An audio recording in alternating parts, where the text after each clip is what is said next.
શક્તિ નામના વાવાઝોડાની અસરને લઈ ગીર સોમનાથના દરિયામાં ઊંચા મોજા ઉછળ્યા અને દરિયામાં ઊંચા મોજા ઉછળતા માછીમારોને દરિયો ન ખેડવા સૂચના આપવામાં આવી છે। જો કે દરિયામાં વાવાઝોડાની અસર જોવા મળી રહી છે। આવતીકાલે સાંજ સુધીમાં સૌરાષ્ટ્રના દરિયા કિનારે વાવાઝોડું ટકરાય તેવી શક્યતા સેવાઈ રહી છે। વેરાવળ બંદર પર 3 નંબરનું સિગ્નલ યથાવત છે। જો કે વેરાવળની 2000 જેટલી બોટો સંપર્ક વિહોણી બની છે। વેરાવળની નાની મોટી 5000 બોટો પૈકી 2000 બોટો સંપર્ક વિહોણી બની છે। અંદાજે 20000 જેટલા માછીમારો મધ દરિયે છે।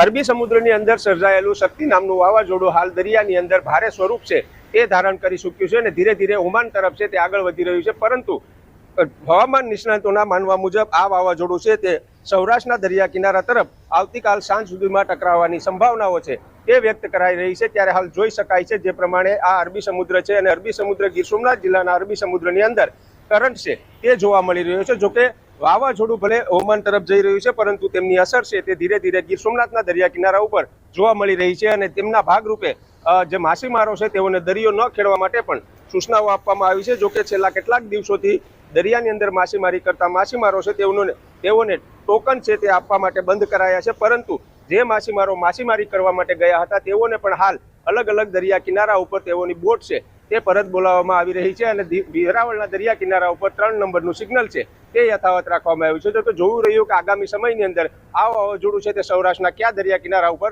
टकराय छे। दिनेश सोलंकी, न्यूज 18 गुजराती, गीर सोमनाथ। अरबी समुद्रमा आज बीजा दिवसे पण करंट यथावत जोवा मळी रह्यो छे। द्वारकाना दरिया किनारे ऊंचा मोजा उछળી રહ્યા છે। દરિયામાં ભારે પવન ફૂંકાય તેવી સંભાવનાઓ વચ્ચે દ્વારકા જિલ્લાના તમામ બંદર પર 3 નંબરનું સિગ્નલ યથાવત રાખવામાં આવ્યું છે।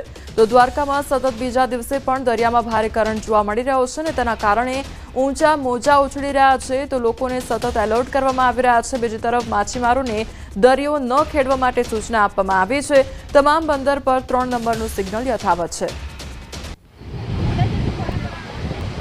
તો અરબી સमुद्રમાં સતત બીજા દિવસે કરંટ જોવા મળી રહ્યો છે। વાવાઝોડું શક્તિની આ જે અસર છે તે જોવા મળી રહી છે અને દરિયાકાંઠામાં કરંટ જોવા મળી રહ્યો છે। ઊંચા મોજા પણ ઉછળી રહ્યા છે, જેના કારણે લોકોને એલર્ટ રહેવા માટે સતત સાવચેત કરવામાં આવી રહ્યા છે। તો બીજી તરફ માછીમારોને દરિયો ન ખેડવાની સૂચના પણ આપવામાં આવી છે।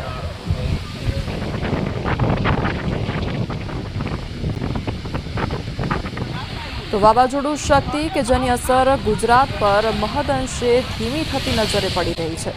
ગુજરાત પર હવે શક્તિનું સંકટ ઘટ્યું છે। વાવાઝોડું શક્તિ દ્વારકા નલિયાથી 820 કિલોમીટર દૂર છે। દરિયામાં જોવા મળી રહ્યો છે કરંટ। તો કેટલાક વિસ્તારોમાં વરસાદની આગાહી કરવામાં આવી છે। તો વાવાઝોડું શક્તિની જે દહેશત ફેલાઈ હતી અને ગુજરાત પર તેની અસર જોવા મળશે તે પ્રકારની પરિસ્થિતિ જોવા મળી રહી હતી તે હવે ક્યાંક ઘટતી જઈ રહી છે। તો કેટલાક વિસ્તારમાં વરસાદની આગાહી કરવામાં આવી છે। દરિયામાં કરંટ પણ જોવા મળી રહ્યો છે। તો બીજી તરફ જે વાવાઝોડું શક્તિ છે તે અત્યારે ગુજરાતથી દૂર જોવા મળી રહ્યું છે। દ્વારકા અને નલિયાથી વાત કરીએ તો દ્વારકા અને નલિયાથી 820 કિલોમીટર દૂર જોવા મળી રહ્યો છે, પરંતુ ગુજરાતના જે દરિયાઈ વિસ્તાર છે ત્યાં આગળ કરંટ જોવા મળી રહ્યો છે। દરિયાકાંઠાના જે વિસ્તારો છે તેમાં કરંટ જોવા મળી રહ્યો છે। તે પછી પોરબંદર હોય, દ્વારકા હોય, ગીર સોમનાથ હોય તેના દરિયામાં કરંટ જોવા મળી રહ્યો છે અને ઊંચા મોજા પણ ઉછળી રહ્યા છે। તો લોકોને સાવચેત રહેવા માટે એલર્ટ પણ કરવામાં આવી રહ્યું છે। તો બીજી તરફ જે વાવાઝોડું શક્તિ છે તેનો ટ્રેક પણ બદલાયો છે, મોટો ફેરફાર તેમાં જોવા મળી રહ્યો છે અને આગામી સમયમાં જ્યારે ગુજરાત તરફ ટર્ન લેશે ત્યારે તેની જે તીવ્રતા છે તે નબળી થઈ શકે છે।